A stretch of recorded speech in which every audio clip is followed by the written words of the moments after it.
അപ്പോൾ ഇതിൽ നമ്മളോട് ചോദിച്ചിരിക്കുന്ന കീവേഡ് എന്ന് പറഞ്ഞിരിക്കുന്നത് ഇതിൽ പെടുന്നത് അല്ലെങ്കിൽ ഈജിപ്ഷ്യൻ സംസ്കാരത്തെക്കുറിച്ച് പ്രതിപാദിക്കുന്ന പോയിന്റ്സ് ആണ് നമുക്ക് കണ്ടുപിടിക്കേണ്ടത്. അപ്പം നമുക്ക് നോക്കാം. അടുത്ത ചോദ്യം, ഡോറിക് ശില്പകലയുടെ ഉത്തമ ഉദാഹരണമായ ഒരു നിർമ്മിതി ഏതാണ്? അപ്പോൾ ആദ്യമേ നമ്മൾ മനസ്സിലാക്കേണ്ട കാര്യം ഡോറിക് ശില്പകല ഇതേത് ഭാഗത്ത് നിന്ന് വന്നു എന്നുള്ളതാണ്. ഈ ചോദ്യം ഇതാണ്: ബഹ്മണി രാജ്യത്തിൻ്റെ തുടർച്ചയായി ഗോൽക്കൊണ്ട ആസ്ഥാനമായി രൂപീകൃതമായ രാജവംശം ഏതാണ്? അതായത് ഈ ബഹ്മണി 5 ഡിവൈഡ് ആയിപ്പോയി, അതിലൊന്നാണ് ഗോൽക്കൊണ്ട. അറബ് സഞ്ചാരിയായിരുന്ന സുലൈമാൻ കേരളം സന്ദർശിച്ചത് ഏത് പെരുമാളിൻ്റെ കാലത്തായിരുന്നു? ഓക്കെ, അപ്പം ഇതൊന്നും നമുക്ക് അത്ര ഡയറക്റ്റ് ആയിട്ടുള്ള ഒരു ക്വസ്റ്റ്യൻ എന്ന് പറയാൻ പറ്റത്തില്ല. എന്നാലും ഹലോ എവ്രിവൺ, എല്ലാവർക്കും എൻട്രി ആപ്പിൻ്റെ മറ്റൊരു വീഡിയോ ക്ലാസ്സിലേക്ക് സ്വാഗതം. ഞാൻ Anju Bibin.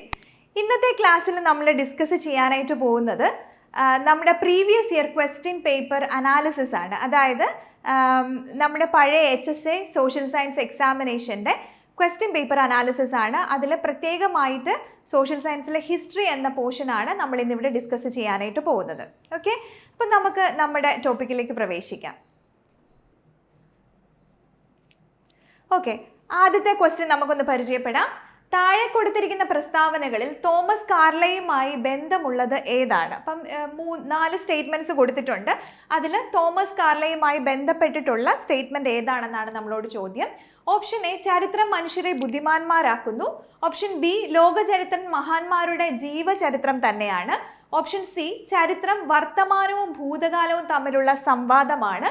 And option D, ചരിത്രം അവസാനിക്കാത്ത വർഗ സമരത്തിൻ്റെ കഥയാണ്. ഓക്കെ, അപ്പോൾ ഇതാണ് നമ്മുടെ 3 ഓപ്ഷൻസ്. ഇത് നമ്മുടെ എക്സാമിൻ്റെ സിലബസിൽ ആസച്ച് ഇങ്ങനെ ഒരു ടോപ്പിക്ക് തന്നെ പറഞ്ഞിട്ടുണ്ട്. ഹിസ്റ്റോറിയൻസിൻ്റെ പെർസ്പെക്റ്റീവിൽ ഹിസ്റ്ററിയെക്കുറിച്ചിട്ടുള്ള അവരുടെ ഒപ്പീനിയൻ എന്താണ്, അല്ലെങ്കിൽ അവർ പറയുന്ന പ്രസ്താവനകൾ എന്താണെന്നുള്ള രീതിയിലൊരു ഏരിയ നമുക്ക് പഠിക്കാനുണ്ട്. അതിൽ നിന്നാണ് സ്ട്രെയിറ്റ് ആയിട്ടുള്ള ഈ ഒരു ക്വസ്റ്റ്യൻ വന്നിരിക്കുന്നത്.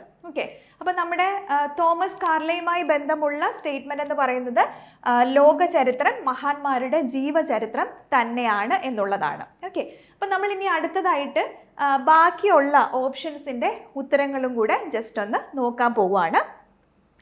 അപ്പോൾ ആദ്യത്തെ, ചരിത്രം മനുഷ്യരെ ബുദ്ധിമാന്മാരാക്കുന്നു. അപ്പോൾ ഈ ഒരു ഒപ്പീനിയൻ ഫ്രാൻസിസ് ബേക്കണിൻ്റെയാണ്. അതായത് ചരിത്രം മനുഷ്യരെ ബുദ്ധിമാനാക്കുന്നു എന്നുള്ള ഒരു പ്രസ്താവന നടത്തിയിരിക്കുന്നത് ഫ്രാൻസിസ് ബേക്കൺ ആണ്.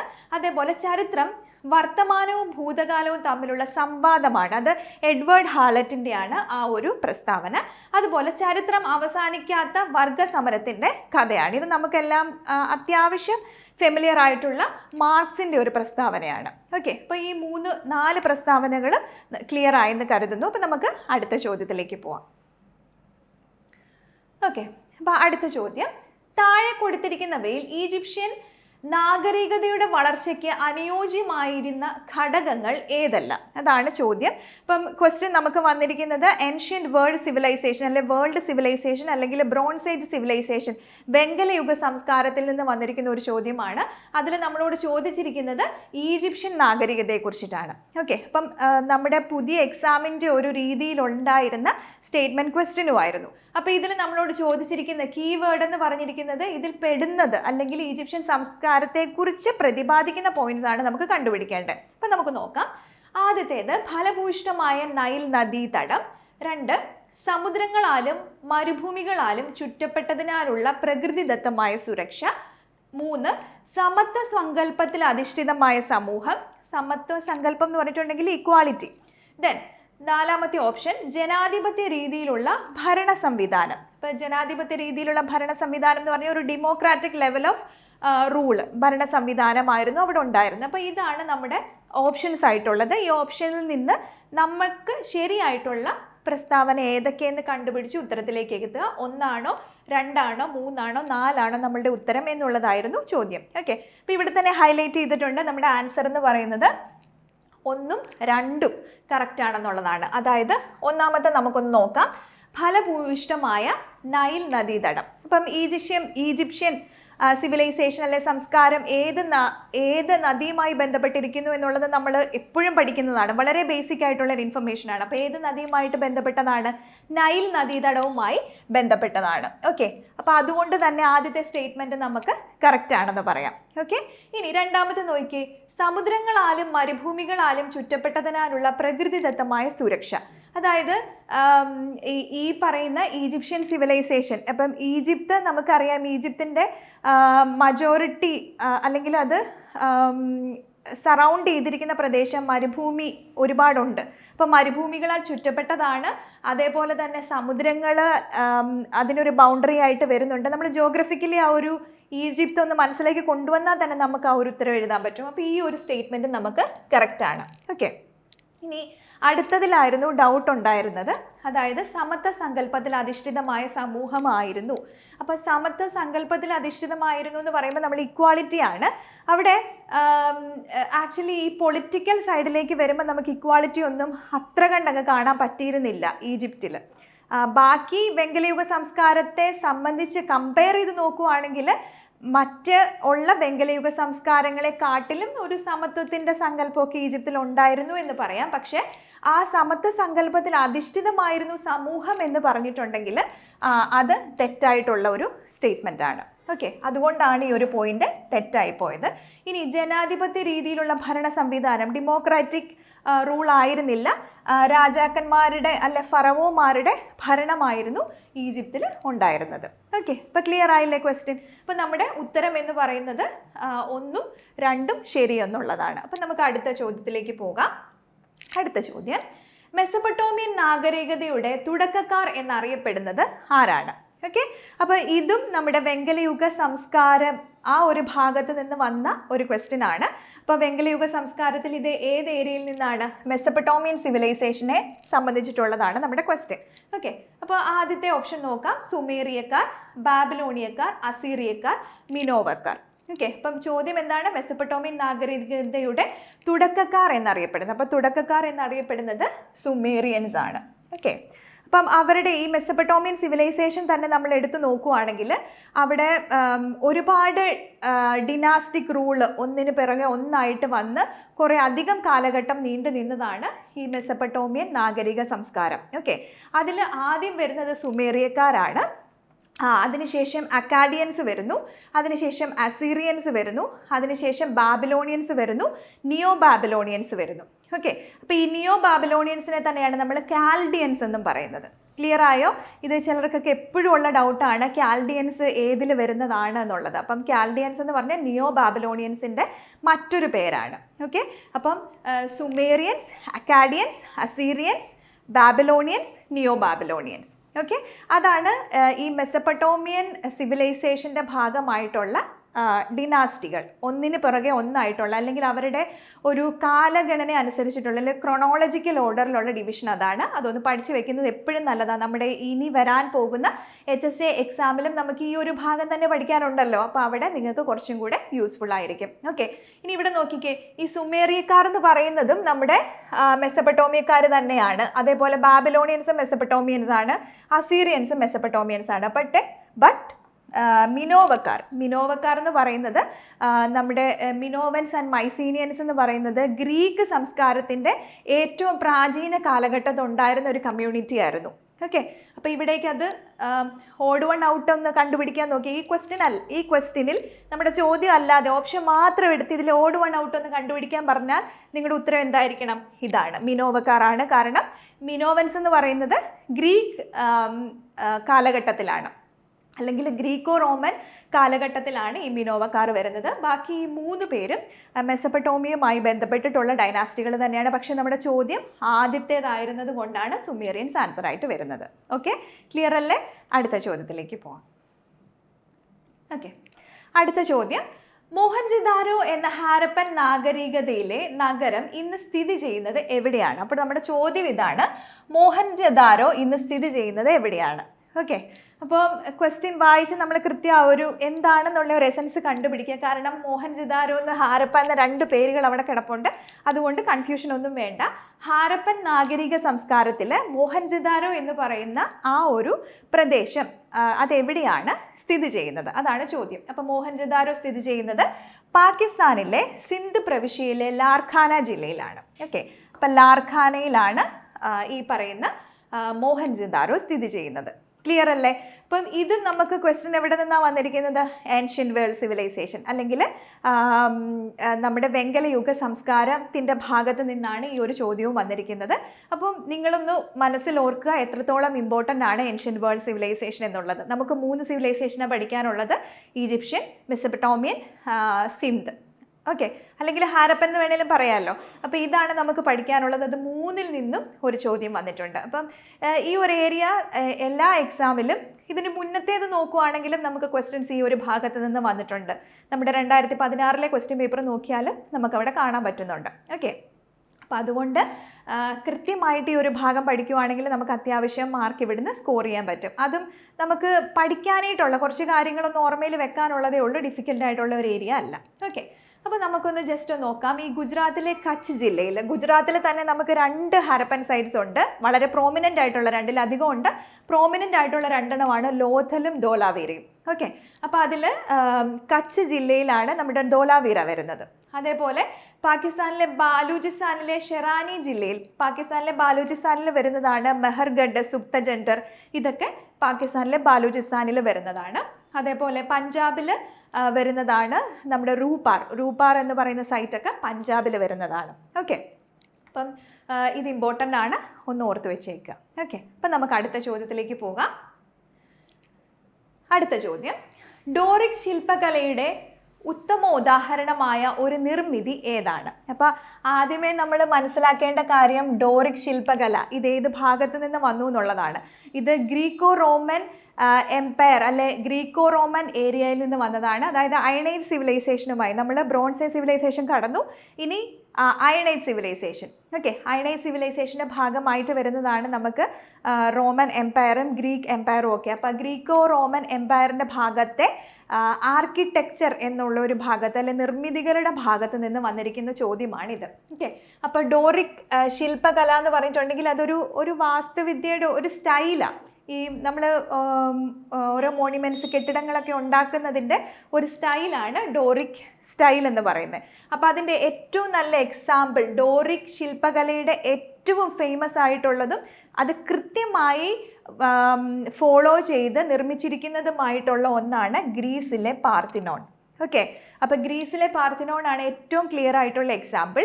ഇനി നമുക്കിവിടെ വേറെ കുറച്ച് ഓപ്ഷൻസ് ഉണ്ട്, അതുകൂടെ നമുക്കൊന്ന് നോക്കാം. ഫ്രാൻസിലെ മൈസൺ ക്യാരി, ദെൻ മെസപ്പൊട്ടോമിയയിലെ സിഗുറാറ്റ്. മെസപ്പൊട്ടോമിയയിലെ സിഗുറാറ്റ് ഒന്നും ഡോറിക് ശില്പകലയുടെ ഭാഗമല്ല.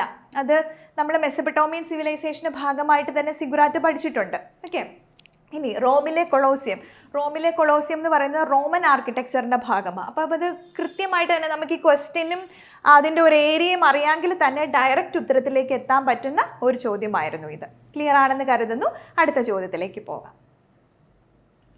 ഓക്കെ, അപ്പോൾ അടുത്ത ചോദ്യം: താഴെ കൊടുത്തിരിക്കുന്നവയിൽ അഗ്രിക്കോള എന്ന നവോത്ഥാന ചിന്തകനുമായി ബന്ധപ്പെട്ട പ്രസ്താവന ഏതാണ്? ഓക്കെ, അപ്പോൾ ഇതിൻ്റെ ചോദ്യത്തിൻ്റെ ഓപ്ഷൻസിലേക്ക് ഞാൻ പോകുന്നില്ല, കാരണം നമ്മുടെ ഫൈനൽ ആൻസർ കീയിൽ നമുക്ക് എലിമിനേറ്റ് ചെയ്ത് കിട്ടിയ ഒരു ചോദ്യമായിരുന്നു ഇത്. കാരണം അഗ്രിക്കോള ഈ ഒരു ക്വസ്റ്റ്യൻ വന്നിരിക്കുന്നത് നമ്മുടെ റെനൈസൻസ് റീഫർമേഷൻ നവോത്ഥാനത്തിൻ്റെ ഒരു മേഖലയുണ്ടല്ലോ, അപ്പോൾ ആ നവോത്ഥാനത്തിൻ്റെ ഭാഗത്ത് നിന്ന് വന്നിട്ടുള്ള ഒരു ചോദ്യമായിരുന്നു ഇത്. പക്ഷേ ഇത് PSC എലിമിനേറ്റ് ചെയ്തു. അതുകൊണ്ട് നമ്മൾ കൂടുതൽ അതിൻ്റെ ഒരു ഡിസ്കഷനിലേക്ക് പോകുന്നില്ല. നമുക്ക് അടുത്ത ചോദ്യം നോക്കാം. ഓക്കെ, അപ്പോൾ അടുത്ത ചോദ്യം: താഴെ കൊടുത്തിരിക്കുന്നവയിൽ ഗ്രീക്ക് ചിന്തകരുടെ കാലഗണന അനുസൃതമായ ശരിയായ ക്രമം ഏത്? ആ ക്രോണോളജിക്കൽ ഓർഡർ ആണ് ചോദിച്ചിരിക്കുന്നത്. ഓപ്ഷൻസിൽ നമുക്ക് ക്രോണോളജിക്കൽ ഓർഡറിൽ അറേഞ്ച് ചെയ്യേണ്ടത് അരിസ്റ്റോട്ടിലിനെയും സോക്രട്ടീസിനെയും പ്ലേറ്റോനെയുമാണ്. ഓക്കെ, അപ്പോൾ അതിൻ്റെ ഉത്തരം എന്ന് പറയുന്നത് ഇതാണ്: option D, സോക്രട്ടസ്, Plato and Aristotle. അപ്പോൾ ഇത് നമുക്ക് SPA എന്നൊക്കെ ഓർത്ത് വെച്ചാൽ ആൻസർ എഴുതാൻ പറ്റും. S for Socrates, P for Plato, A for Aristotle. അപ്പോൾ ഇത് വീണ്ടും റിപ്പീറ്റ് ചെയ്യണം എന്നില്ല, പക്ഷേ നമുക്ക് ഈ ഒരു ഏരിയ വളരെ ഇമ്പോർട്ടൻ്റ് ആണ്. അതായത് സോക്രട്ടസിൻ്റെ സ്കൂൾ ഓഫ് സ്റ്റഡി, പ്ലേറ്റോയുടെ അരിസ്റ്റോട്ടലിൻ്റെ സ്കൂൾ എന്നൊക്കെ പറഞ്ഞ് നമ്മൾ ഈ ഗ്രീക്കോ റോമൻ എംപയറിൻ്റെ അല്ലെങ്കിൽ ഗ്രീക്ക് കാലഘട്ടത്തെ തത്വചിന്തകന്മാരെ കുറിച്ചിട്ടൊക്കെ പഠിക്കുന്ന ഭാഗത്ത് നമ്മൾ പഠിക്കുന്നുണ്ട്. അപ്പോൾ ഇവരൊക്കെ നമുക്ക് ഇമ്പോർട്ടൻ്റ് ആണ്. ഇനി വരുന്ന എക്സാമിലും ഇത് ഇമ്പോർട്ടൻ്റ് ആണ്. ഓക്കെ, നമുക്ക് അടുത്ത ചോദ്യം പരിചയപ്പെടാം. 8ാമത്തെ ചോദ്യം: ഫ്രഞ്ച് വിപ്ലവവുമായി ബന്ധപ്പെട്ട് 1789 ജൂൺ 20 നടന്ന സംഭവം വളരെ ഡയറക്റ്റ് ആയിട്ടുള്ളൊരു ചോദ്യമായിരുന്നു. നമുക്ക് അതിൽ വലിയ കൺഫ്യൂഷൻ്റെ കാര്യമൊന്നും ഉണ്ടായിരുന്നില്ല. അപ്പോൾ ഫ്രഞ്ച് വിപ്ലവവുമായി ബന്ധപ്പെട്ട് 1789 ജൂൺ 20 നടന്ന സംഭവം എന്ന് പറയുന്നത് ടെന്നിസ് കോർട്ട് പ്രതിജ്ഞയാണ്. ഓക്കെ, അപ്പം ബാക്കിയുള്ളതും കൂടെ ഒന്ന് ജസ്റ്റ് നോക്കി അതിൻ്റെയൊക്കെ ഡേറ്റുകൾ എല്ലാത്തിൻ്റെ ഒന്നും ഡേറ്റ് നമുക്കത്ര അവൈലബിൾ അല്ല, എന്നാലും ഇതൊക്കെ എന്തുമായി ബന്ധപ്പെട്ടിരിക്കുന്നു എന്നുള്ള കാര്യം കൂടെ ഒന്ന് നോക്കി പോവുക. ഓക്കെ, അപ്പോൾ അടുത്ത ചോദ്യത്തിലേക്ക് നമ്മൾ പോകുന്നു. 9ാമത്തെ ചോദ്യം, യുദ്ധത്തിനെതിരെയുള്ള പ്രതിഷേധ സൂചകമായി പാബ്ലോ പിക്കാസോ വരച്ച പ്രശസ്തമായ ചിത്രം ഏതാണ്? ഓക്കെ, അപ്പം ഇതും നമ്മുടെ റെനൈസൻസ് ആൻഡ് റീഫോർമേഷൻ നവോത്ഥാന കാലഘട്ടവുമായി ബന്ധപ്പെട്ട് അവിടുത്തെ ആർട്ടും വർക്കുകളെ കുറിച്ചിട്ടൊക്കെ നമുക്ക് പഠിക്കാനുള്ള ഒരു ഏരിയ ഉണ്ട്. അതിൽ നിന്ന് വന്നിരിക്കുന്ന ചോദ്യമാണ്. ഓക്കെ, അപ്പം ഇതിൻ്റെ ആൻസർ യുദ്ധത്തെക്കുറിച്ചിട്ടുള്ള പ്രതിഷേധ സൂചകമായി വരച്ചിരിക്കുന്ന ചിത്രത്തിൻ്റെ പേരാണ് ഗർണിക്ക. ഓക്കെ, അപ്പോൾ അതേപോലെ തന്നെ La Vie, bull's eye, head of a child, ഇതെല്ലാം പാബ്ലോ പിക്കാസോയുടെ തന്നെ വർക്കുകളാണ് കേട്ടോ. അതും കൂടെ ഒന്ന് ഓർത്ത് വെക്കുക. അപ്പോൾ ഈ തവണ നമ്മളോട് ഗർണിക്കയാണ് ചോദിച്ചതെങ്കിൽ അടുത്ത തവണ ചിലപ്പോൾ പാബ്ലോ പിക്കാസോയുടെ ഈ പറയുന്ന ഏതെങ്കിലും വർക്കുകൾ വേണേൽ ചോദിക്കാം, അല്ലെ ഇതിൽ പെടുന്നത് പെടാത്തത് എന്ന് വേണമെങ്കിൽ നമ്മളോട് ചോദിക്കാം, അല്ലെ മറ്റ് ആളുകളുടെ മറ്റ് ഒരുപാട് പെയിൻറ്റേഴ്സിനെയും അതുപോലെ വസ്തുക്കൾ ഉണ്ടാക്കുന്നവരെയൊക്കെ നമ്മൾ പഠിച്ചു പോകുന്നുണ്ട്. ഒരുപാട് പേഴ്സണാലിറ്റികളെ, വ്യക്തികളെ പഠിക്കുന്നുണ്ട്. അപ്പോൾ അവരുടെ വേണമെങ്കിലും നമ്മളോട് ചോദിക്കാം. അപ്പോൾ ഇതിൽ നിന്ന് മനസ്സിലാകുന്നത് ഓരോരുത്തരുടെ വർക്കുകളെക്കുറിച്ചും അത്യാവശ്യം ഒരു ധാരണ നമുക്ക് ഉണ്ടാവണം എന്നുള്ളതാണ്. ഓക്കെ, അപ്പോൾ അടുത്ത ചോദ്യത്തിലേക്ക് പോകാം. ഇന്ത്യയിലെ മഹത്തായ നഗരം എന്ന് മെഗാസ്തനീസ് വിശേഷിപ്പിച്ച പ്രാചീന നഗരം ഏതാണ്? ഇന്ത്യയിലെ മഹത്തായ നഗരം എന്ന് മെഗാസ്തനീസ് വിശേഷിപ്പിച്ച പ്രാചീന നഗരം. ഓക്കെ, അപ്പോൾ ഇത് വരുന്നത് നമ്മുടെ ഏൻഷ്യൻറ്റ് ഇന്ത്യൻ ഹിസ്റ്ററിയിൽ നിന്നാണ്, അല്ലെ പ്രാചീന ഇന്ത്യ എന്ന് പറയുന്ന ഭാഗത്ത് നിന്നാണ്. അപ്പം നമുക്ക് ഹാരപ്പ എന്ന് പറയുന്ന ഒരു കാര്യം വേൾഡ് സിവിലൈസേഷൻ അല്ലെങ്കിൽ വെങ്കലയുഗ സംസ്കാരത്തിൽ അതങ്ങ് മാറിക്കിട്ടി. പിന്നീട് നമുക്ക് വരുന്നത് ഇന്ത്യ ചരിത്രത്തിൽ നമുക്ക് സ്റ്റാർട്ട് ചെയ്യുന്നത് വേദിക് കാലഘട്ടം തൊട്ടാണ്. അപ്പോൾ വേദിക് കാലഘട്ടത്തിൽ അല്ലെ അതിനുശേഷം നമ്മുടെ സാമ്രാജ്യ ശക്തിയായി ഇന്ത്യ അല്ലെങ്കിൽ ഓരോ സാമ്രാജ്യങ്ങൾ വളരുന്നതനുസരിച്ചിട്ടുള്ള ആ ഒരു ഫേസിലാണ്, അല്ലെങ്കിൽ പ്രാചീന ഇന്ത്യയുമായി ബന്ധപ്പെട്ടിട്ടാണ് ഈ ഒരു ചോദ്യം. ആൻഡ് ഇതിൻ്റെ ഉത്തരം എന്ന് പറയുന്നത് പടലിപുത്രമാണ്. ഓക്കെ, അപ്പോൾ ഇന്നത്തെ ബീഹാറിലാണ് പടലിപുത്രം സ്ഥിതി ചെയ്യുന്നത്. അപ്പം വളരെ ഗ്ലോറിയസ് ആയിട്ടുള്ള ഒരുപാട് ചരിത്രം പറയാനായിട്ടുള്ള ഒരുപാട് കാര്യങ്ങളും പറയാനും ഒരുപാട് യുദ്ധങ്ങൾ കണ്ടതുമായ ഒരു സ്ഥലമാണ് പടലിപുത്രം. ഓക്കെ, അപ്പം മെഗാസ്തനീസ് ആരെന്നുള്ളതും കൂടെ ഒന്ന് നമുക്ക് ജസ്റ്റ് പറഞ്ഞു പോകാം. അപ്പം മെഗാസ്തനീസ് എന്ന് പറയുന്നത് ഒരു ഗ്രീക്ക് ഹിസ്റ്റോറിയനാണ്. സെലൂക്കസ് നിക്കേറ്റർ ചന്ദ്രഗുപ്ത മൗര്യൻ്റെ കോർട്ടിലേക്ക് ഗ്രീക്ക് അംബാസഡറായിട്ട് അയച്ച വ്യക്തിയാണ് മെഗാസ്തനീസ്. അപ്പോൾ ഇദ്ദേഹത്തിൻ്റെ ബുക്കുകളൊക്കെ ഉണ്ട്. അത് ഭാഗികമായിട്ട് നശിച്ചു പോയി, എന്നാലും കുറച്ച് ഭാഗങ്ങളൊക്കെ നമുക്ക് കിട്ടി. അതിൽ നിന്നൊക്കെയാണ് നമ്മൾ ഈ ചന്ദ്രഗുപ്ത മൗര്യൻ്റെ കാലഘട്ടത്തെക്കുറിച്ചിട്ടൊക്കെയുള്ള ചരിത്രം ഡെവലപ്പ് ചെയ്തെടുത്തിരിക്കുന്നത്. ഓക്കെ, അപ്പോൾ ജസ്റ്റ് ഈ ഒരു ചോദ്യത്തിൽ നിന്ന് ആ ഒരു കാര്യം ഒന്ന് എക്സ്പ്ലെയിൻ ചെയ്തേ ഉള്ളൂ. അപ്പം നമുക്ക് അടുത്ത ചോദ്യത്തിലേക്ക് പോവാം. ഓക്കെ, അടുത്ത ചോദ്യം, Anekantavada the theory of manyness ഏതുമായി ബന്ധപ്പെട്ടിരിക്കുന്നു? അപ്പം theory of manyness, theory of manifoldness, theory of reality എന്നെല്ലാം അനേകാന്തവാദം അറിയപ്പെടുന്നുണ്ട്. അപ്പം ഇത് ഏത് ഫിലോസഫിയുമായി ബന്ധപ്പെട്ടിരിക്കുന്നു എന്നാണ് ചോദ്യം വന്നിരിക്കുന്നത്. അപ്പം തിയറി ഓഫ് മെനിനസ് അനേകാന്തവാദം ജൈനമത സിദ്ധാന്തവുമായി ബന്ധപ്പെട്ടിരിക്കുന്നു. അപ്പം അതായത് ഏതൊരു വസ്തുവിനും മറ്റൊരു ഫേസും കൂടി ഉണ്ട്. അതായത് നമ്മൾ കാണുന്ന ഏതൊരു വസ്തുവും ആപേക്ഷികമാണ്.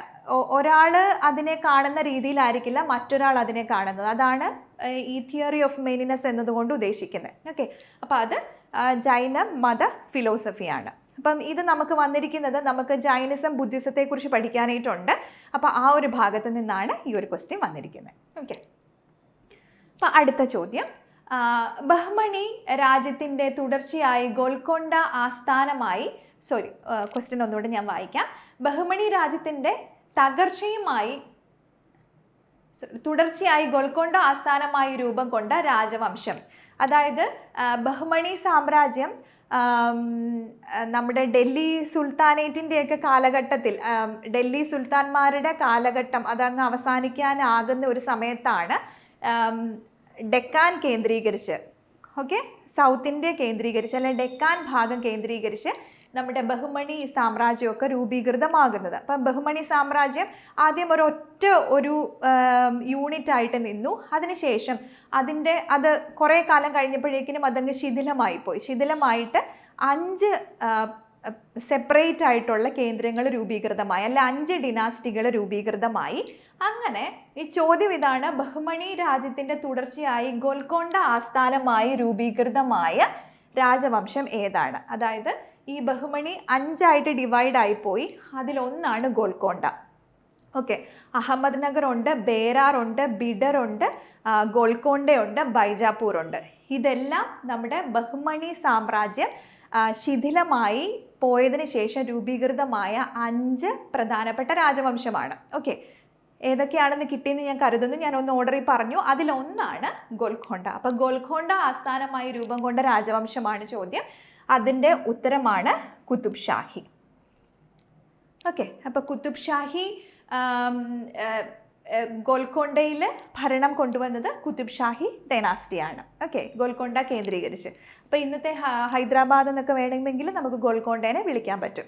അപ്പം ഇപ്രാവശ്യം നമ്മളോട് ഗോൽക്കൊണ്ടയാണ് ചോദിച്ചതെങ്കിൽ അടുത്ത തവണ ബൈജാപ്പൂർ വേണമെങ്കിൽ ചോദിക്കാം, ബേരാർ ചോദിക്കാം, ബിഡർ ചോദിക്കാം, അങ്ങനെ ഏത് വേണമെങ്കിലും ചോദിക്കാം. അപ്പം നിങ്ങൾ ആ ക്വസ്റ്റ്യൻ വന്ന ആ ഒരു പാറ്റേൺ മനസ്സിലാക്കി തരാനാണ് ഇത്രയും ഒരു എക്സ്പ്ലനേഷൻ ഞാനിവിടെ തന്നത്. ഓക്കെ, അപ്പം നമുക്ക് അടുത്ത ചോദ്യത്തിലേക്ക് പോകാം.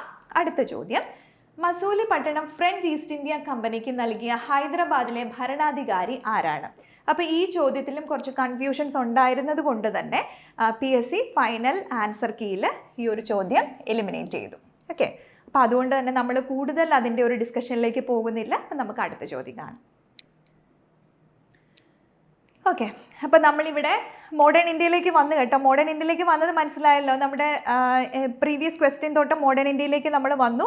അതായത് French east Indian company, English east Indian company, French east Indian company, Dutch east Indian company, ഇവരൊക്കെ നമ്മുടെ ആധുനിക ഇന്ത്യയുമായി ബന്ധപ്പെട്ടിട്ടാണ് ഇവരുടെ ഭാഗങ്ങൾ വരുന്നത്. ഓക്കെ, അപ്പോൾ മോഡേൺ ഇന്ത്യയിലേക്ക് നമ്മൾ വന്നു. അവിടുത്തെ ഫസ്റ്റ് ചോദ്യം നമ്മൾ എലിമിനേറ്റ് ചെയ്തു, കൺഫ്യൂഷൻസിൻ്റെ ഭാഗമായി എലിമിനേറ്റ് ചെയ്തു. രണ്ടാമത്തെ ചോദ്യം നോക്കാം. ഇന്ത്യൻ നാഷണൽ കോൺഗ്രസിൻ്റെ ബ്രിട്ടീഷ് കമ്മിറ്റി ആരംഭിച്ച ജേണൽ ഏതാണ്? അപ്പം ഇതൊക്കെ നല്ലൊരു ക്വസ്റ്റ്യനാണ്. അതായത് നമ്മൾ എപ്പോഴും ഇൻ്റർനാഷണൽ കോൺഗ്രസ്സിനെ കുറേ കാര്യങ്ങൾ നമ്മളങ്ങനെ അങ്ങ് പഠിക്കാറുണ്ട്, അല്ലെ ഒരു സ്ട്രക്ചറിൽ നമ്മളങ്ങ് പറഞ്ഞു പോകാറുണ്ട്. പക്ഷേ ഇതൊന്നും അങ്ങനെ പറഞ്ഞു പോകുന്ന ഒരു പോയിൻ്റ് അല്ല. അപ്പോൾ കുറച്ച് ഇമ്പോർട്ടൻ്റ് ആണ്. അപ്പം നമ്മൾ ഈ വരുന്ന എക്സാമിന് ഇതുപോലെ ഉള്ളിലേക്ക് ഇറങ്ങിച്ചെന്ന് നമ്മൾ പഠിക്കേണ്ടതായിട്ടുള്ള കാര്യങ്ങളും ഉണ്ടെന്ന് നമ്മളെ ബോധ്യപ്പെടുത്തി തരുന്ന ഒരു ചോദ്യമായിരുന്നു ഇത്. എന്തായാലും നമുക്ക് നോക്കാം. ഇന്റർനാഷണൽ കോൺഗ്രസിൻ്റെ ബ്രിട്ടീഷ് കമ്മിറ്റി. അപ്പോൾ ഇതിൽ തന്നെ ഒരു ചോദ്യം ഒളിഞ്ഞു കിടപ്പുണ്ട്. ഇന്റർനാഷണൽ കോൺഗ്രസിൻ്റെ ബ്രിട്ടനിൽ പ്രവർത്തിക്കുന്ന ഒരു കമ്മിറ്റിയുടെ പേര് ഏതാണ്? അല്ലെ ബ്രിട്ടൻ ആസ്ഥാനമാക്കി ഇന്റർനാഷണൽ കോൺഗ്രസിൻ്റെ ഏത് കമ്മിറ്റിയാണ് പ്രവർത്തിക്കുന്നത്? അതിനുള്ള ഉത്തരമാണ് ബ്രിട്ടീഷ് കമ്മിറ്റി. ഓക്കെ, അതായത് ഇന്റർനാഷണൽ കോൺഗ്രസ് ഇന്ത്യയിലാണ് പ്രവർത്തിച്ചുകൊണ്ടിരുന്നത്. അപ്പോൾ അതിൻ്റെ ഒരു ശാഖ എന്നോണം ബ്രിട്ടനിൽ പ്രവർത്തിച്ചുകൊണ്ടിരുന്ന ഒരു കമ്മിറ്റിയാണ് ബ്രിട്ടീഷ് കമ്മിറ്റി. ഓക്കെ, അപ്പോൾ ഇത് അവിടെ രൂപീകൃതമാകാനായിട്ടുള്ള കാരണം എന്താണെന്ന് വെച്ചാൽ ബ്രിട്ടീഷ് ഈസ്റ്റ് ഇന്ത്യൻ കമ്പനി അല്ലെ ബ്രിട്ടൻ്റെ ഒരു കോളനി ആയിട്ടായിരുന്നു ഇന്ത്യ നിന്നുകൊണ്ടിരുന്നത്. അപ്പോൾ ഇന്ത്യയിൽ സംഭവിക്കുന്ന അല്ലെ ഇവർ നടത്തിക്കൊണ്ടിരിക്കുന്ന ദുർഭരണത്തെക്കുറിച്ച് ഇംഗ്ലണ്ടിനുള്ള ഭരണാധികാരികളെ അറിയിക്കുന്നതിന് വേണ്ടി രൂപീകൃതമായ ഒരു കമ്മിറ്റിയാണ് ബ്രിട്ടീഷ് കമ്മിറ്റി. ഓക്കെ, അപ്പോൾ അതിൻ്റെ പിന്നിൽ പ്രവർത്തിച്ചുകൊണ്ടിരുന്ന കുറച്ച് വ്യക്തികളുണ്ട്. നമ്മുടെ WC ബാനർജി, ദാദാഭായ് നവറോജി, വില്യം വെഡർബൺ, ഇവരെല്ലാം ഇതിൻ്റെ പിന്നിൽ പ്രവർത്തിച്ചുകൊണ്ടിരുന്ന ആളുകളാണ്. അപ്പോൾ ഇവരെല്ലാം നമ്മൾ വേറെ രീതിയിലും പരിചയപ്പെട്ടിട്ടുണ്ടല്ലോ. ഇന്റർനാഷണൽ കോൺഗ്രസിൻ്റെ പ്രസിഡന്റുമാരായിട്ടൊക്കെ പരിചയപ്പെട്ടിട്ടുള്ള പേരുകളാണ് ഇപ്പം ഞാൻ പറഞ്ഞ 3 പേര്. അപ്പോൾ ഇവർ ഇന്ത്യയിൽ നിന്നുള്ള അവരുടെ പ്രവർത്തനങ്ങൾക്ക് ശേഷം ഇവർ ബ്രിട്ടനിൽ പോയി ഇന്ത്യക്കാർക്ക് വേണ്ടി ഈ ബ്രിട്ടീഷ് കമ്മിറ്റിയിലൂടെ പ്രവർത്തിച്ചിരുന്നു. ഓക്കെ, അത്രയും ഒരു കാര്യം ക്ലിയർ ആയല്ലോ. ഇനി നമ്മുടെ ചോദ്യം എന്തായിരുന്നു? ഇവരുടെ ജേണലിൻ്റെ പേരാണ്. അപ്പോൾ ജേണലിൻ്റെ പേരെന്ന് പറയുന്നത് ഇന്ത്യ എന്നാണ്. ഓക്കെ, ഇതാദ്യം ഒരു മന്ത്ലി ജേണലായിരുന്നു, പിന്നീട് അതൊരു വീക്ക്ലി ഡൈജസ്റ്റിൻ്റെ ഒക്കെ ഒരു രീതിയിലേക്ക് വന്നു. ക്ലിയർ അല്ലേ? പറഞ്ഞ പോയിന്റ്സ് ക്ലിയർ അല്ലേ? ഓക്കെ, അപ്പോൾ നമുക്ക് അടുത്ത ഓപ്ഷൻസ് ഒന്ന് നോക്കിയാലോ. Indian opinion, Indian condition, young India, ഇതൊക്കെ നിങ്ങൾക്ക് കുറച്ച് ഫെമിലിയർ ആണല്ലേ. ഇന്ത്യൻ ഒപ്പീനിയൻ, യങ് ഇന്ത്യ, ഇതൊക്കെ ആരുടെയാണ്? ഗാന്ധിജിയുമായി ബന്ധപ്പെട്ടിട്ടുള്ള ന്യൂസ് പേപ്പേഴ്സിൻ്റെ പേരുകളും ഇവിടെ കൊടുത്തിട്ടുണ്ട്. അപ്പം നമുക്കിപ്പം ഒന്നും അറിയാത്ത ഒരാൾക്ക് വേണമെങ്കിൽ ഒരു എലിമിനേഷൻ മെത്തേഡ് ഉപയോഗിച്ചാൽ ഈ പറയുന്ന ബിയും ഈ പറയുന്ന ഡിയും കട്ട് ചെയ്യാം. പിന്നെ ആകെപ്പാടെ ഉള്ളത് എയും സിയും ആണ്. അപ്പോൾ എയും സി ഒരു 50-50 ചാൻസ് എടുത്ത് വേണമെങ്കിലും നമുക്കൊരു ഉത്തരത്തിലേക്ക് എത്താൻ പറ്റുന്ന ഒരു ചോദ്യമായിരുന്നു. ഓക്കെ, അപ്പോൾ ക്ലിയർ ആയെന്ന് കരുതുന്നു. നമുക്ക് അടുത്ത ചോദ്യത്തിലേക്ക് പോകാം. അടുത്ത ചോദ്യം, ഷെയ്ഖ് സൈനുദ്ദീൻ്റെ തുഹ്ഫത്തുൽ മുജാഹിദീൻ അദ്ദേഹം സമർപ്പിക്കുന്നത് ആർക്കാണ്? സോ അതിൻ്റെ ഉത്തരം എന്ന് പറയുന്നത് ബിജാപൂർ സുൽത്താനാണ്. ഓക്കെ, അപ്പോൾ ഷെയ്ഖ് സൈനുദ്ദീൻ്റെ തുഹ്ഫത്തുൽ മുജാഹിദീൻ. അപ്പം ഈ ഒരു കൃതിയിൽ പരാമർശിക്കുന്നത് എന്താണ്, യുദ്ധത്തെക്കുറിച്ചിട്ടാണ് കേട്ടോ. അപ്പം മുസ്ലിങ്ങൾക്കിടയിൽ അല്ലെങ്കിൽ മലബാർ മാപ്പിള മുസ്ലിംസിനിടയിൽ നടന്ന പ്രശ്നങ്ങളെക്കുറിച്ചിട്ടൊക്കെയുള്ള ഒരു എക്സ്പ്ലനേഷനൊക്കെ ഇതിൽ കാണാൻ പറ്റും. അപ്പം അടുത്ത ചോദ്യത്തിലേക്ക് നമുക്ക് പോകാം. പ്രാചീന കേരളത്തിലെ ബുദ്ധമത കേന്ദ്രമായിരുന്ന ശ്രീമൂലവാസ വിഹാരത്തെ സംബന്ധിച്ച് പരാമർശമുള്ള ചരിത്ര ഉറവിടം ഏതാണ്? അപ്പോൾ ഇവിടെ ഒരു ചെറിയൊരു എററുണ്ട്. ചരിത്ര ഉറവിടം ഏതാണ് എന്നുള്ളതാണ് ചോദ്യം. ആൻഡ് അതിൻ്റെ ഓപ്ഷൻസ് പെരിപ്ലസ്, ചോക്കൂർ ശാസനം, മൂഷകവംശ കാവ്യം, ഇന്ത്യക്ക. അപ്പം ഇതിൻ്റെ ഉത്തരം എന്ന് പറയുന്നത് മൂഷകവംശ കാവ്യമാണ്. അപ്പോൾ ശ്രീമൂലവാസവിഹാരത്തെക്കുറിച്ചിട്ടുള്ള പ്രതിപാദ്യം ഉള്ളത് മൂഷകവംശ കാവ്യത്തിലാണ്. ഓക്കെ, അപ്പോൾ ഇത് നമുക്ക് വന്നിരിക്കുന്നത് കേരള ഹിസ്റ്ററിയുമായി ബന്ധപ്പെട്ട് നമുക്ക് ബുദ്ധിസവും ജൈനിസവും പരിചയപ്പെടാനുണ്ട്. അപ്പം ആ ഒരു ഭാഗത്ത് നിന്നാണ് ഈ ഒരു ചോദ്യം വന്നിരിക്കുന്നത്. ഓക്കെ, അപ്പോൾ അടുത്ത ഇതുപോലെ തന്നെ ഇപ്പം പ്രീവിയസ് ക്വസ്റ്റ്യൻ നമ്മൾ കണ്ടല്ലോ, അതിൽ നമ്മളോട് ബുദ്ധ വിഹാര കേന്ദ്രത്തിൽ ഒന്നിനെക്കുറിച്ചാണ് ചോദിച്ചിരിക്കുന്നത്. അതേപോലെ ജൈന വിഹാര കേന്ദ്രങ്ങളെക്കുറിച്ച് വേണമെങ്കിലും നമ്മളോട് ചോദ്യങ്ങൾ വരാം. ഓക്കെ, അപ്പം കേരള ഹിസ്റ്ററിയിൽ ജൈനിസവും ബുദ്ധിസവും നമ്മൾ പഠിക്കുമ്പോൾ ഒരുപാടൊന്നും നമുക്ക് പഠിക്കാനില്ല. കാരണം നമുക്ക് റിസോഴ്സസിൻ്റെ അവൈലബിലിറ്റി ഒക്കെ കുറവായതുകൊണ്ട് തന്നെ വളരെ കുറച്ച് കാര്യങ്ങളെ അതിൽ പഠിക്കാനുള്ളൂ. അത് നമ്മളൊന്ന് പഠിച്ചു വെക്കുകയാണെങ്കിൽ നമുക്ക് ഈ ഇതുപോലുള്ള ക്വസ്റ്റ്യൻസ് ഉത്തരം കൊടുക്കാൻ പറ്റും. ഓക്കെ, അപ്പോൾ അടുത്ത ചോദ്യത്തിലേക്ക് നമുക്ക് പോകാം. അറബ് സഞ്ചാരിയായിരുന്ന സുലൈമാൻ കേരളം സന്ദർശിച്ചത് ഏത് പെരുമാളിൻ്റെ കാലത്തായിരുന്നു? ഓക്കെ, അപ്പം ഇതൊന്നും നമുക്ക് അത്ര ഡയറക്റ്റ് ആയിട്ടുള്ളൊരു ക്വസ്റ്റ്യൻ എന്ന് പറയാൻ പറ്റത്തില്ല. എന്നാലും ഒരുപാട് ടഫായിപ്പോയ ഒരു ചോദ്യമൊന്നും അല്ല ഇത്. ഓക്കെ, അപ്പം ഈ ഒരു ഭാഗം നമുക്ക് വന്നിരിക്കുന്നത് കേരള ആൻഡ് സംഘം എറ അല്ലെങ്കിൽ കേരള സംഘം എറ പെരുമാൾ റൂൾ എന്ന് പറയുന്ന ഒരു ഭാഗം നമുക്കുണ്ട് നമ്മുടെ സിലബസിൽ. ആ ഒരു ഭാഗത്ത് നിന്നാണ്. ഓക്കെ, അപ്പം അറബ് സഞ്ചാരിയായിരുന്ന സുലൈമാൻ കേരളം സന്ദർശിച്ചത് ഏത് പെരുമാളിൻ്റെ കാലത്താണെന്ന് ചോദിച്ചിട്ടുണ്ടെങ്കിൽ സ്ഥാണു രവിവർമ്മയുടെ കാലത്താണ് ഇദ്ദേഹം കേരളം സന്ദർശിച്ചത്. ഓക്കെ, അപ്പോൾ അടുത്ത ചോദ്യം, 18ാമത്തെ ചോദ്യം, പഴശ്ശി സമരങ്ങൾ എന്ന ചരിത്ര ഗ്രന്ഥത്തിൻ്റെ കർത്താവാണ് KKN കുറുപ്പ്. ഓക്കെ, അപ്പം ഇദ്ദേഹം വളരെ ഫേമസ് ആയിട്ടുള്ളൊരു ഹിസ്റ്റോറിയനാണ് KKN കുറുപ്പ്. അദ്ദേഹത്തിൻ്റെ അതാണ് പഴശ്ശി സമരങ്ങൾ. അപ്പോൾ ഈ ഒരു ക്വസ്റ്റ്യൻ നമുക്ക് വന്നിരിക്കുന്നത് നമ്മുടെ മോഡേൺ ട്രാവൻകൂർ അല്ലെ റൈസ് ഓഫ് ട്രാവൻകൂർ എന്നൊക്കെ പറയുന്ന ഒരു ഭാഗത്ത് നിന്ന് കൃത്യമായിട്ട് പഴശ്ശി റിവോൾട്ടുകൾ എന്ന് കൊടുത്തിട്ടുണ്ട്. ആ ഒരു ഭാഗത്ത് നിന്നാണ് ഈ ഒരു ക്വസ്റ്റ്യൻ വന്നിരിക്കുന്നത്. ഓക്കെ, അപ്പോൾ നമ്മുടെ 19ാമത്തെ ചോദ്യത്തിലേക്ക് നമ്മൾ പോകുന്നു.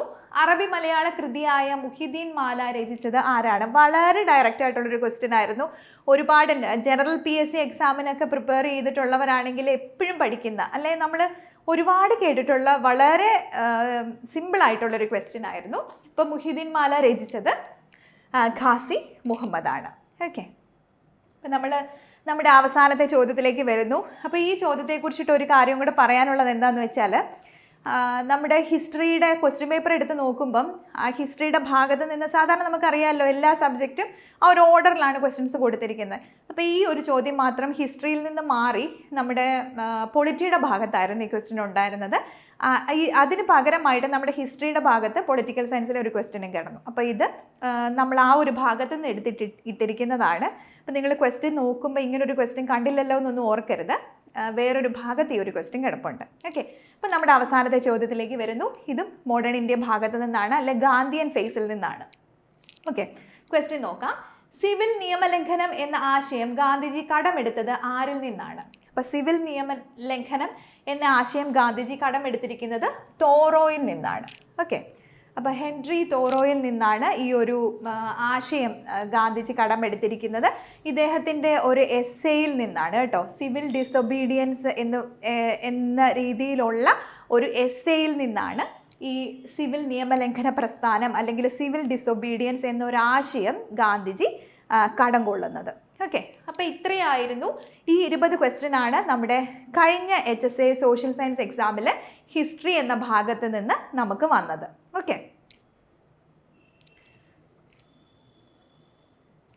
അപ്പോൾ നമ്മൾ 20 ചോദ്യങ്ങൾ നമ്മളിവിടെ ഡിസ്കസ് ചെയ്തു. അതിൻ്റെ ഓപ്ഷനുകളെയും ഞാൻ നിങ്ങൾക്ക് പരിചയപ്പെടുത്തി, ഏതൊക്കെ ഭാഗത്ത് നിന്നാണ് വന്നതെന്ന് നമ്മൾ കണ്ടു. അപ്പം നിങ്ങളൊന്ന് അനലൈസ് ചെയ്യുമ്പോൾ നമുക്ക് മനസ്സിലാകുന്നത് കഴിഞ്ഞ HSA സോഷ്യൽ സയൻസ് എക്സാമിൽ ഹിസ്റ്ററിയുടെ ഭാഗത്ത് നമ്മുടെ സിലബസിൽ പറഞ്ഞ എല്ലാ ഏരിയാസും കവർ ചെയ്ത് ക്വസ്റ്റ്യൻ വന്നിട്ടുണ്ട്. ഓക്കെ, അപ്പോൾ അത് എത്രത്തോളം ഡെപ്തിലേക്ക്, ചില ക്വസ്റ്റ്യൻ നമുക്ക് കണ്ടാൽ അറിയാം ഒരുപാട് ഡെപ്തിലേക്ക് ഇറങ്ങി ചെന്നുള്ള ചോദ്യമായിരുന്നു, ചിലതൊക്കെ വളരെ പെരിഫറലായിട്ടുള്ള ചോദ്യമായിരുന്നു. അപ്പോൾ ഇനി വരുന്ന എക്സാമിൽ നമ്മൾ കഴിഞ്ഞ തവണത്തേലും കുറച്ചും കൂടെയൊക്കെ എഫേർട്ട് ഇട്ട് പഠിക്കേണ്ടതായിട്ടുള്ളൊരു സ്ഥിതിയാണ്. അപ്പോൾ എന്തായാലും നിങ്ങൾക്ക് ഒരു ബുദ്ധിമുട്ടും വേണ്ട, ഞങ്ങളൊക്കെ നിങ്ങളോട് കൂടെ ഉണ്ട്. അപ്പോൾ എക്സാമിന് വേണ്ടിയിട്ട് ആത്മാർത്ഥമായിട്ട് നമുക്ക് പഠിക്കാം. ഈ പഴയ ക്വസ്റ്റ്യൻ പേപ്പറിൻ്റെ ഒരു ഡിസ്കഷൻ നിങ്ങൾക്ക് തന്നത് ഏത് ഏരിയയിൽ നിന്നാണ് വന്നത്, എങ്ങനെയൊക്കെ നമ്മൾ പഠിക്കണം, ഇനി എൻ്റെ പഠനം എവിടെ നിൽക്കുന്നു എന്നൊക്കെ ഉള്ളൊരു സെൽഫ് ഇവാലുവേഷന് വേണ്ടിയിട്ടും കൂടിയാണ്. അപ്പം ഇന്നത്തെ ക്ലാസ് നിങ്ങൾക്ക് എല്ലാം യൂസ്ഫുൾ ആയെന്ന് കരുതുന്നു. Thank you.